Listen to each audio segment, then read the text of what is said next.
Assalamualaikum warahmatullahi wabarakatuh. A'udzubillahi minasyaitonir rajim. Bismillahirrahmanirrahim.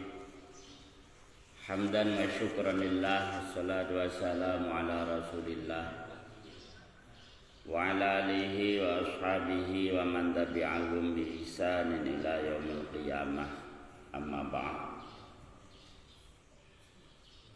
Faqala al-musannif rahimahullahu ta'ala wa nafa'na bihi wa bi'ulumihi fid dharain amin.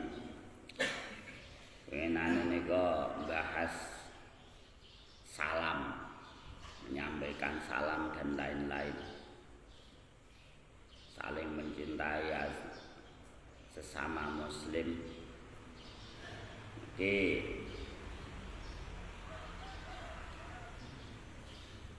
Lajenganipun wasyambatu salisatu wasituna.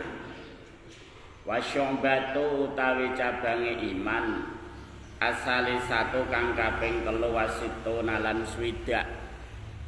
Cabange iman kang kaping swidak 3. Kok 77 niki sing nomor swidak 3. Iyadatul maridi ku tilek wong lara. Niliki tiyang gerah dulure napa rencange nggih nek gerah ditiliki pomo mboten kok niliki ya didongakno ndang sehat ampun ndang mati ndang sehat ndang mari ngoten iyadatul marid. Sakniki niki tiyang gerah niki banget kathahe. Kula niku termasuk aktif teng medsos. Kanca-kanca niku kabar lara niku teng grup teng kene postingan nggih. Wakah sanget tiyang gerah. Ki iyadatul marid miliki tiyang gerah. Umpama kok mboten kok bernilik nggih didongakno muga-muga enggal sehat. Dikirimi Fatihah mboten-mbotene.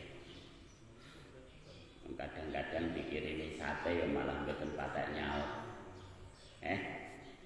Tiyang gerah dikirimi sate malah mboten nyaut. Qala dawa sapa Kanjeng Nabi Muhammad sallallahu alaihi wasallam. Niki faedahe tilek tiyang gerah. Idza 'ada ar-rajulu al-marida khada fir rahmati. Idza 'ada nalikane niliki ar-rajulu sapa wong lanang al-marida ing wong kang lara. Dulure gerah ditiliki, renjange gerah ditiliki, tanggane gerah ditiliki. Khada mongko selulup sapa man. Ngertos selulup. Fir rahmati ing dalem kawelasane Gusti Allah. Fa idza qa'ada mongko nalikane lungguh sapa rajul indahu ing dalem sandinge wong kang lara qarat mongko tetep apa rahmah fihi ing dalem wong. Jadi tiyang sing tilek tiyang sing gerah niki padha karo selulup tenggene kawelasane Gusti Allah.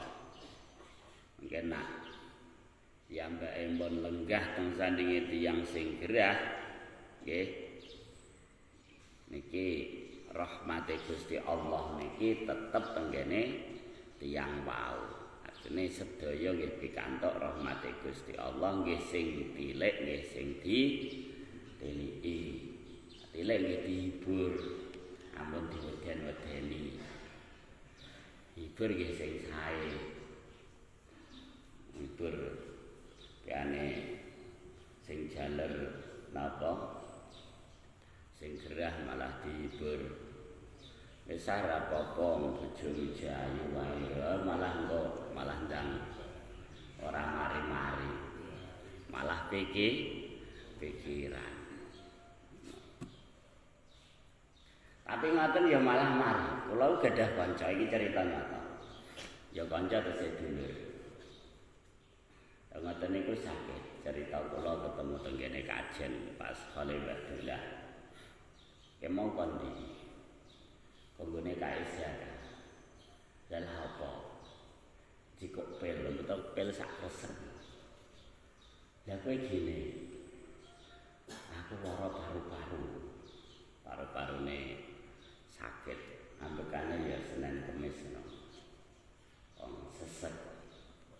Tak sanjani. Anu, kowe jeneng ya aja mati sik. Terus pripun? Ya mati-matilah bojomu kandhani. Nancen wis ana sing apik mati-mati ya ana durung aja. Malah saniki wonge sehat nek. Tapi ampun not ya. Iki cerita ning ampun not. Mengke jenengan not malah marai tukar ya. Malah sehat ya. Wa qala sallallahu alaihi wasallam lan dawuh sapa Kanjeng Nabi Muhammad sallallahu alaihi wasallam. Idza ada nalikane nilii al muslimu sapa wong Islam. Akhahu ing dulure al muslim, tilik dulure. Jadi dolan iki termasuk penting, nggih. Dolan itu dulur. Nek dolan mesti rukune.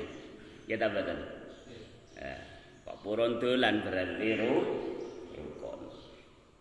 Kecuali nek dolane nek hutang, kadang-kadang ora pati rukun. Dolan sing krana tilik niki. Ya kula cetakno dolan sing krana tilik, mboten perkara nagih hutang. Nggih Pak Saleh.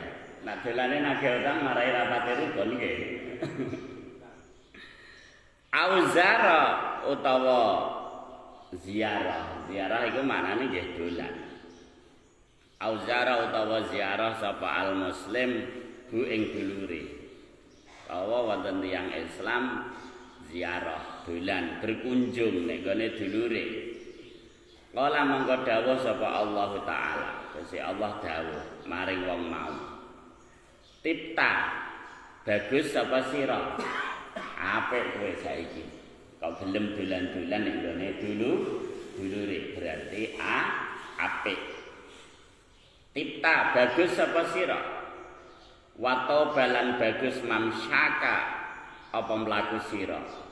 Artine saiki kowe ya diridani Gusti Allah. Perjalanan nek gone uliye dolan ya diridani Gusti Allah. Watabawakta lan cawis-cawis sapa sira manzilan ing sijine panggonan manzilan ing sijine panggonan fil jannati ing dalem swarga. Dan iki termasuk keutamaane gelem dolan-dolan tenggene dulure. Pamane kok berjutaan tak apa niki sing apik ya sing dolani luwih dhisik. Jenenge wong ku ya wonten kadang piring awar wae ya buntaan nggih. Wonten ta mboten? Nah, niki kudune saling napa ziarah, saling berkunjung dolani. Wonten sing digawa ya digawak napa, nek mboten wonten nggih sing penting saling berkunjung padha napa dolanan nek gone dulure. Ya kula nek termasuk tiyang sing sregep dolan-dolan. Nah ya kadang-kadang kita niki napa terhalang oleh kesibukan nggih. Kesibukane wah iki pas nyoroti napa pas napa ngejok tambah yo sak mboten-mbotene dimen-meno ben mboten putus kalih dulur. Wa qala lan dawuh sapa Kanjeng Nabi Muhammad sallallahu alaihi wasallam. Niki carane niliki wong lara. Tamamu iadatil maridi utawi sampurnane niliki wong lara. Ayado iku yen to nyelehake sapa wong ayado iku yen to nyelehake ahadukum sapa salah sijine sira kabeh yadahu ing tangane ahad. Carane niliki wong lara, tangane wong sing tilik diselehno ala jabahatihi ing atase bathuke marit diselehno nek gone bathuke wong sing lara. Ning yo ngene iku nah lanang karo lanang, wedok karo wedok utawa sing dulure utawa mahrame. Jangan cilik wong lara karo garwane sing ditiliki jeh enom, cekel bathuk ya garwane iso cemburu nggih ta mboten. Iso cemburu niki ya naen padha lanange utawa padha wedoke utawa mahrame. Mahram niku sing mboten batal wudu niku jenenge mahram.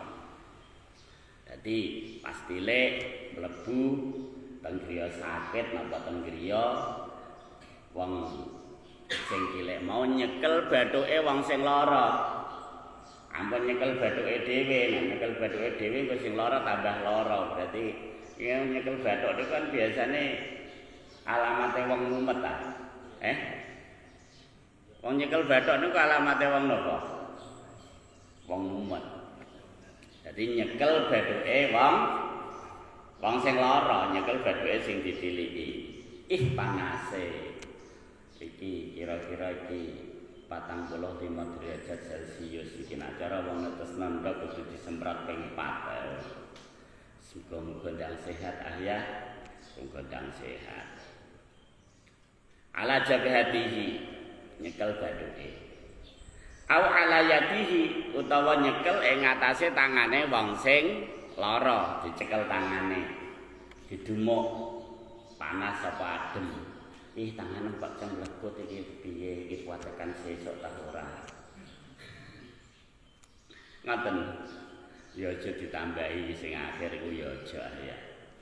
Wong lara iku panik.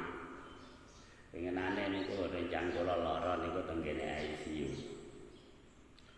Niku tiyang 12 iku sing lolos niku tiyang kalih. Nggih mlebu kang sedilo.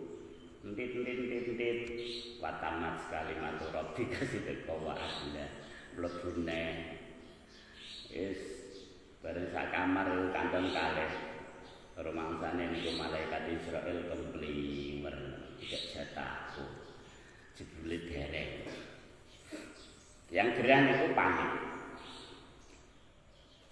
nek diweden-weden ya tambah panik dumuk napa?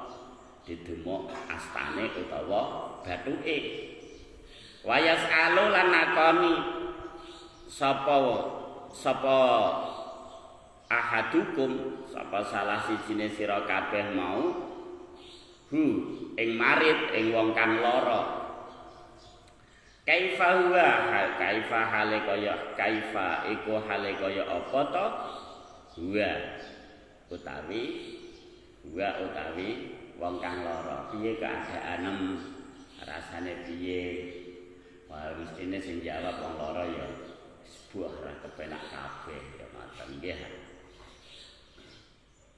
sate-sate ngene iki rasane pahit mangan-mangan rasane pahit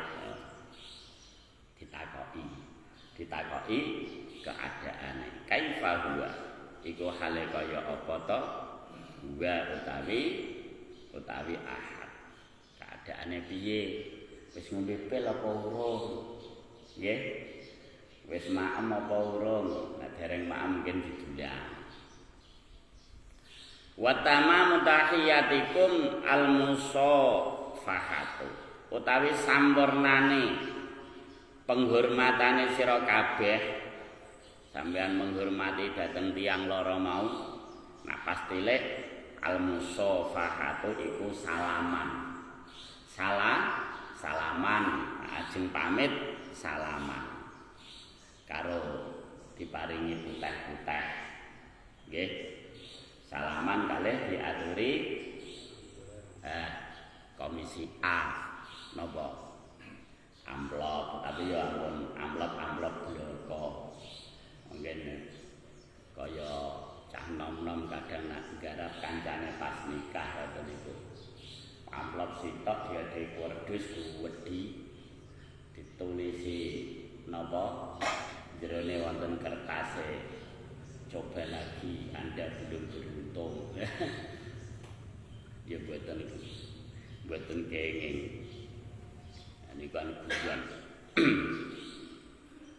Canom kadang ngoten rencange nikah napa diprank ya nggih, diprank. Al-musafahatu niku salaman. Nggih nak pamit ya donga riyin didongakno. Nggih, muga enggal sehat wal afiat. Saged enggal kondur beraktivitas malih. Mboten usah kuwatir, sing penting semangat. Semangat. Yang gerah niku nak semangat marai cepet sehat. Malah aja diweden-wedeni. Ayo nggih ngenane kok tanggaku kula ora kuwi lah. Kang sedilo wis mati. Baru bunti nes sijine mati neh ya malah ngenes pikirane wis ceritane sing ngayemno. Wis mboten usah kuwatir, Gusti Allah ngersakno sehat nggih sehat. Semangat berobat nggih, semangat sembuh ngoten. Wasyambatu tawi cabange iman wis niki bakas cilik wong lara. Wasyambatu tawi cabange iman arabi'atu wasituna kang kaping 24. As-shalatu iku nyolati alal mayyiti ing atase wong kang wis mati. Sabare bakas telek wong lara, biasane wong lara iku ya kadang ana sing waras neh, ana sing mati. Lah nek mati ya takziah, nak takziah nderek salat mayit. Salat mayit ya gampang ngger karo ngadeg. Niat ingsun salat mayit iki krana Allah dadi makmum usolli ala hadzal mayyiti arba'at takbiratin makmuman. Jenengan milih dados makmum napa imam? Makmum nggih. Lillahi ta'ala Allahu akbar. Mboten rakaat pertama, takbir pertama nak salat mayit iki. Takbir pertama maos Fatihah. Mungkin takbir malih. Takbir kedua Allahu akbar. Takbir kedua maos sholawat. Allahumma sholli ala sayyidina Muhammad wa ala ali sayyidina Muhammad.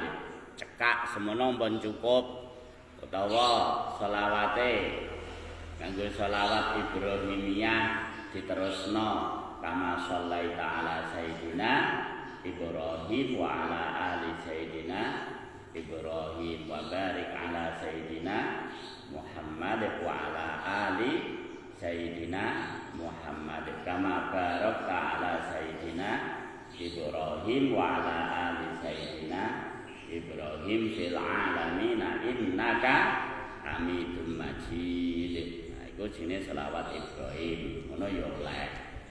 Terus takbir neh Allahu akbar. Mas donga Allahumma ighfir lahu warhamhu wa'afihi wa'fu anhu. Terus takbir neh keempat Allahu akbar. Allahumma la tahrimna ajrahu wa la taftinna ba'dahu waghfir lana walahu birahmatika ya arhamar rahimin. Terus salam. Nak salat mayit salame sempurna. Nak salat fardu atau salat sunnah nak salam assalamualaikum warahmatullah tekan kono. Nak salat mayit salame sempurna. Assalamualaikum warahmatullahi wabarakatuh. Ngoten. Noleh nganan. Terus assalamualaikum warahmatullahi wabarakatuh. Noleh kiri. Oh, jadi niku carane. Niat terus takbir. Badhe takbir pertama maos napa? Surah Fatihah. Terus takbir malih. Badhe takbir kedua maos selawat. Terus takbir malih. Badhe takbir ketiga maos donga. Dungane niku wau. Mboten saged ya Allah ngoten. Lha pripun? Mungkin kalih sinau. Terus takbir malih. Badhe takbir keempat maos donga malih. Allahumma la tahrimna ajrahu wa la taftinna ba'dahu waghfir lana wa lahu. Terus salam. Nggih, tersuwun. Niki salat mayit. Sanggir derek syarat-syaratnya padha karo salat biasa ya dalam keadaan suci saking hadas cilik hadas gede ya badhe wudu boten junub terus napa pakaiane nggih kedah suci nutupi aurat salat mayit. As-salatu iku salat alal mayyiti ing atase mayit al muslimi kang Islam. Dadi sanggir derek ngoten. Nah, wonten salat mayit wis anggir derek ngoten wau carane. Qala dawuh sapa Kanjeng Nabi Muhammad sallallahu alaihi wasallam. Al jihadu wajibun alaikum. Al jihadu utawi perang bela negara. Wajibun iku wajib alaikum ing atase sira kabeh. Ma'akul li amirin ing dalem sertane saben-saben raja. Saben-saben pemimpin pemerintahan. Baron niku wong kang lacut kana ana sapa amir au fajira baron niku wong kang bagus kana sapa ana sapa amir au fajiron utawa wong kang lacut. Jihad perang membela negara niku hukume wajib bersama-sama karo presiden. Cek presidene apik, cek presidene elek. Wa in huwa lan senajan ana sapa amir amila iku nglakoni sapa amir al kabaira ing pira-pira dosa gedhe. Senajan presidene utawa pemimpine gelem nglakoni dosa gedhe. Contone kaya korupsi. Korupsi niku termasuk dosa gedhe. Napa maling. Korupsi niku maling. Cuman carane beda. Nak wong cilik malinge nggawa linggis, nak wong gedhe malinge cukup nggawa pulpen. Kita betul. Erek-erek cetok ngono Nak wong cilik malinge nggawa linggis utawa bendho. Paling-paling sing dijikuk gedang dibakar. Nah, kecekel dikepruki. Ana malinge wong gedhe, malinge nggawa pulpen. Erek-erek cetok. Kecekel diweki klambi anyar.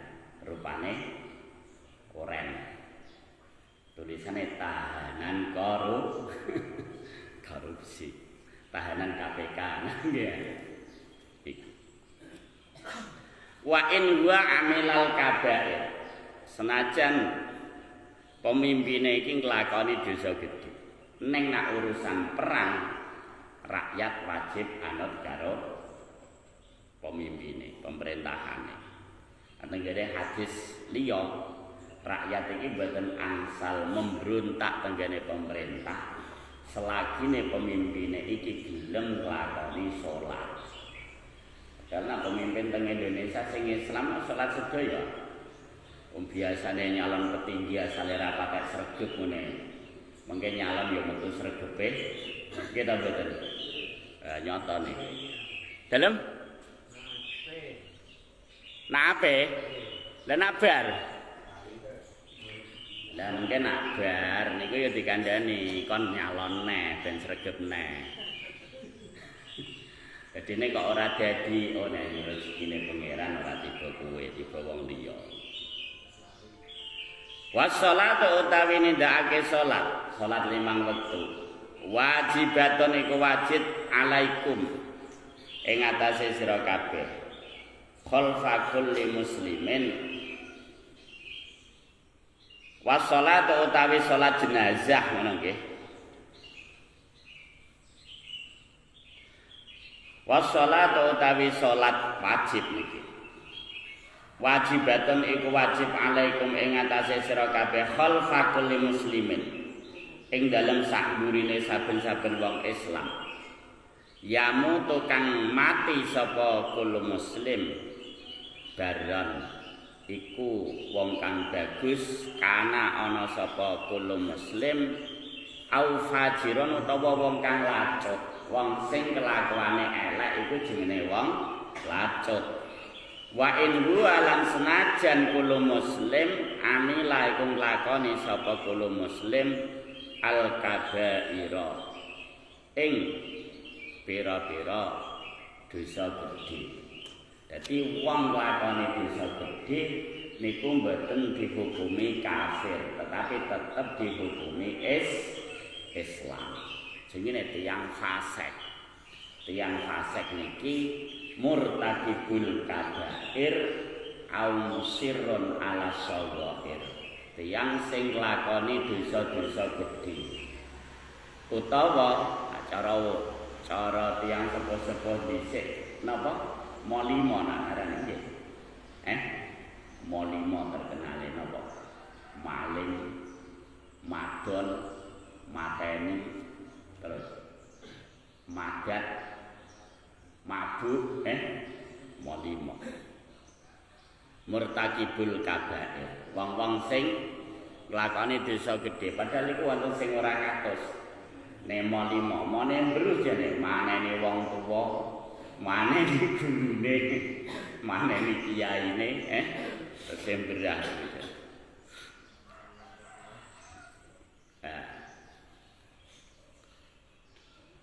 Manene mara tuane wonten. Kadang-kadang wonten kata-kata sederhana walah barang karo mara tuwa. Iki bahaya, iki termasuk ukukul waliden, termasuk duraka kalih wong tuwa. Enjane melu mara tuwa niku kepenak nganggo M15. Napa niku? Madhep mantep melu mangan mara tuwa. Mara tuwa muring-muring mantu minggat. Mara tuwa mati mantu melu maris. M15. Guru kula niku sing seneng guyon, tak eling-eling niku M15. Niki.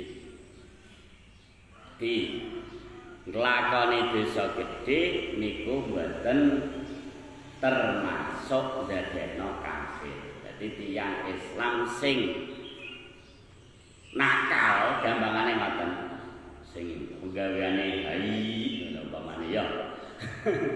Niku tetep dihukumi tiyang Islam.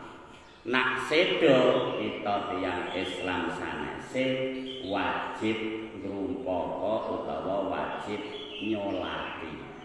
Mulai ngedisi, ngafani, nyolati, ngubur. Hukume wajib kifayah. Senajan wajib kifayah, kita sebagai tiyang sing ngertos nggih dimen-meno derek. Wassalatu utawi nindakake salat mayit. Wajibatan iku wajib alaikum ing atase alaikum ing atase sira kabeh. Wa ala kulli muslimin lan ing atase saben-saben wong Islam. Yamutu kang mati sapa kulo muslimin baron iku wong kang bagus ngamale kana ana sapa muslim au fajiron utawa wong kang lacut. Wa in huwa lan senajan utawi kulo muslim iku amilan lakoni sapa kulo muslim al kabaira ing pira-pira dosa gedhe. Iki maknane hadis niki ai fal jihad tegese utawi perang jihad perang wa sholatul jamaati lan sholat jamaah wa sholatul janazati lan sholat jenazah iku min furudil kifayati iku setengah saking pira-pira fardhu kifayah. Jadi umpamane masjid iki Masjid Al-Ilham sing masjid iki termasuk masjid barokah terkenal nanti seantero nasional perkara juara lomba. Neng kok misalkan jamaahe mboten wonten. Jamaahe mboten wonten dhuwur ya kosong, asar kosong. Niku tiyang sambakalan dosa kabeh. Ya termasuk kula. Ya jenengan barang. Sebab jamaah niku termasuk fardhu kifayah. Tenggene keterangan teng kitab-kitab jamaah niku pendapat ulama niku wonten 3 niki pun nate kula bahas dhisik kula nerangno salat jamaah niku. Nganti keutamaane salat jamaah niku napa afdalu min sab'in wa isyrina darajatan. Luwih utama katimbang salat dhewean kacek 17 derajat. 17 derajat niki napa mawon? Mbon nate kula aturaken. Mbon ati di Jumat iki. Mbon supe. Ya besok diaturke meneh ben boten lali. Niki wonten ingkang berpendapat salat jamaah niki fardhu ain. Niki mesti abote. Berarti nek mboten jamaah dosa. Lane salate kudu jamaah cek karo bojone, cek karo anake. Syukur-syukur tidak masjid. Pendapat sing kedua tengah-tengah fardhu kifayah. Fardhu kifayah. Nah, fardhu kifayah berarti kok wonten sebagian wong Islam sing pun ngleksanakake jamaah teng daerah niku sanese gugur napa mboten kedosa. Mboten kedosa. Pendapat sing ketiga kados tenggene kitab takrib niku niki rada enteng sunnatun muakkadatun. Sunnah muakkadah niki. Nek menurut tenggene cerita-cerita zaman Kanjeng Nabi wonten sahabat namine Abdullah bin Ummi Maktum niku darir niku wuta. Darir wuta mboten saged ningali. Pamit kalih Kanjeng Nabi. Napa kula pareng mboten jamaah. Terus jawabe Kanjeng Nabi, hal tasma'un nida. Apa kowe krungu azan? Nggih, Kanjeng Nabi kula nggih mireng azan. Oh, berarti kowe ya wajib jamaah. Niku wuta. Iku termasuk sing didamel dasar jamaah niku fardhu ain. Ngoten. Ngantos Kanjeng Nabi dawuhe tiyang wuta yaiku sahabat Abdullah bin Ummi Maktum ya niku dharir utawa tesih diken jamaah. Iki. Acara jenengan derek sing pundi? Sunah muakkadah napa derek sing fardhu ain? Wah tengah-tengah ya pas iku pilihan khairul umur awsatuha. Wonten dalile kamut niku khairul umur awsatuha. Nak liyane bareng ya nilai tengah-tengah ya kamut ya. Utawi luwih apik-apike perkara awsatuha iku sedingan.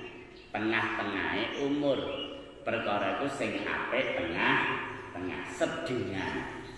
Kapiken ya ora apik, keleken ya malah kecut. nggih ta mboten ausatuha wa khairul ibadati adwamuha utawi luwih bagus-bagus sing ibadah iku adwamuha ibadah sing iso langgeng ibadah sing istiqomah iki menurut pendapate Imam Nawawi Al-Bantani derek sing ngarani nak jamaah niki fardu kifayah jihad niku nggih fardu kifayah. Mulane sing bagian perang ya tentara kalih polisi wae. Sing jenengan jihade ya bertani. Jihade ya tambah, jihade ya napa golek nafkah sing sae. Lah iki termasuk jihad. Jihad, salat jamaah, salat jenazah niki fardu kifayah. Wa yusanu lan den sunahake. Ayakuna apa yen to ana adadul musallina. Apa wilangane pira-pira wong kang salat alal mayyiti ing atase mayit mi'atan iku wong 100. Apike sing derek nyolati mayit jenazah iki mau wong 100. Nak wonten. Nak mboten wonten ya wong siji wae wis cukup. Delalahe ngoten niku ya nate kelakon. Delalah iki ana wong sedo sing iso nyolati mudine tok. Ya mudine tok pun cukup. Nanging nek teng mriki rata-rata tesih kathah, tesih 50 luwih nggih. 57. Kesunatane wal sithik wong 100. Bahkan nek teng mriki nak tiang-tiang tertentu napa guru napa kiai ya saged luwih sangka 100 biasane nih murid-muridé digiring derek nyolati. 100 barisane didamel kathah beda kalih salat jamaah. Nah, salat jamaah selagine sing ngarep dereng kebet ampun damel barisan dhewe. Tapi nak salat jenazah apike barisane diakehno. Hitungane ganjil. Nah, nek sithik ya sak baris, 3 baris, 5 baris, 7 baris sak teruse. Kesunatane hitungane ganjil. Jadi ora kedah barisan ngarep kebet dhisik mboten nak salat jenazah. Sing disunahno ngakeh-ngakehno dari barisan. Kesunatane sing derek nyolati wong pinten 100 ngono. Lah nek kepen ngoten napa mungkin Mekas are jang-jange. Mekas koncone 100. Engko nek aku mati dhisik salati ya ngono. Sakit ta mboten kira-kira. Engko nek aku mati dhisik ya salati. Delalae matine bareng. Ana. Gini ya, kenging napa kok kesunatane sing nyolati tiyang 100 liqaulihi sallallahu alaihi wasallam karena dawuh Kanjeng Nabi Muhammad sallallahu alaihi wasallam man shalla alaihi mi'atun minal muslimina ghufirat lahu dzunubuhu. Manutawi sapane wong salat iku lamun nyolati alaihi ngatasé man mi'atun sapa wong 100 minal muslimina saking pira-pira wong Islam. Ana wong sedo sing melok nyolati kok nganti wong 100. Ghufirat monggo den ngapura lahu kedue man dzunubuhu apa pira-pira dosane man. Dosane resik entek ting dingapura. Ngoten. Tapi wong ngoten niku cara tiyang Jawa niku pun bener. Sapa sing nganggur ngundang. Karena biasanya wong kok sregep takziah. Delalah engko upamane sedo ya sing takziah ya kathah. Dan nek wong keset upamane delalahe engko sing takziah ya ya ora kathah. Lha mboten kok. Jadi termasuk kathah sithike tiyang takziah iki termasuk rezeki saking Gusti Allah Ta'ala. Ngono. Utawa kadang-kadang ya katut anak-anake pakane keset takziah, tapi anak-anake sregep kancane akeh. Lho iki mboten. Iku pakane keset takziah. Tapi anake iki duwe anak 10 iku sregep takziah kabeh. Sregep serawung kabeh kancane akeh. Ya delalah ya sing takziah ya kathah. Itu kegawa napa tandurane anak. Ngoten. Iki dosane di ngapura. Nak sing nyolati niki tiyang 100. Ngoten. Kala dawuh sapa Imam Al-Azizi. Nakelan karena mundhut dawuh Anil Munawi saking Imam Al-Munawi. Zahiru hadzal hadisi utawi penjelasane iki hadis An-Nawawi ku sak temene mayit tufaru iku di ngapura dzunubu apa pira-pira dosane mayit hatal kabaira sehingga pira-pira dosa gedhe hatal kabaira sehingga pira-pira dosa gedhe. Penjelasane Imam Azizi menukil dawuh Imam Al-Munawi tiyang niki nak sing nyolati kok tiyang 100 iki di ngapura kabeh dosane termasuk dosa-dosa gedhe. Ing indikasine nak wong iki sing sedolake cara nyolati niki nggih luwih semangat daripada tiyang sing mboten patek akeh. Nggih ta mboten? Nyatane kan ngoten. Mungkin delalae nak durung wayahe dosa-dosane di ngapura delalae ya kenen wong 100. Wis barang wong iki kompleki apa mleki niku. Mleki niku apa? Mendhe seralah takziah. Niki napa nak sing nyolati tiyang 100 menurut penjelasane Imam Al-Azizi menukil pendapat Imam Al-Munawi bahwasanya seluruh dosane di ngapura nganti dosa-dosa gedhe. Syambit li atisi muslimin hamidal ilah wa ba'ud akhi an mufsidin la tuzlamu. Zakarana limallahu a'lam bisawab. Maulaya shalli wa sallim daiman abada ala habibika khairil khalqi kullihim ya rabbi hayyi lana min amrina rasyada waj'al ma'unatakal uzma lana madada maulaya shalli daiman abada ala habibika khairil khalqi kullihim wala takilna ila tadbiri anfusina wan nafsu ta'jizu an islahi ma fasada maulaya shalli wa sallim daiman abada ala habibika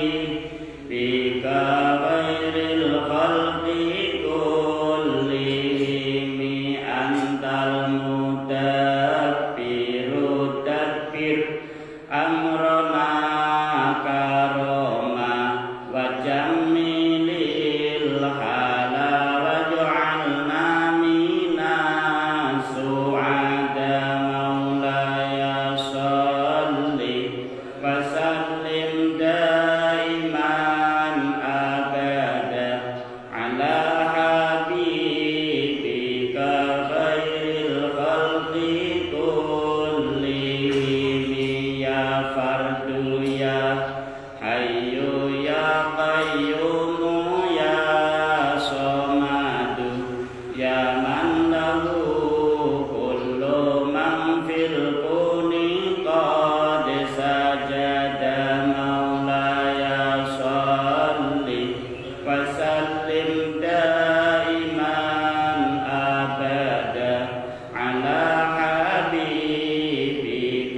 خير الخلق كلهم إنا رجوناك في تفريج كربتنا وحل عقدتها يا فارج شدة مولاي صل وسلم دائما أبدا على حبيبك خير الخلق كلهم هو الحبيب الذي ترجى شفاعته لكل هول من الأهوال مقتحم يا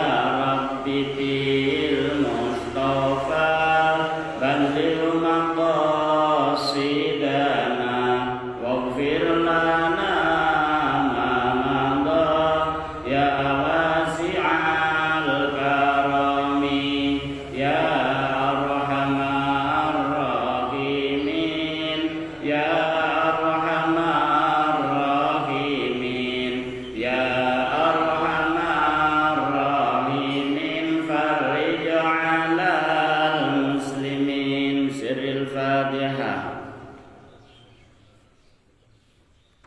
Makatan kirang langgam ponyon pangapunten Allahumma waffiq ila aqwamit thoriq. Assalamualaikum warahmatullahi wabarakatuh.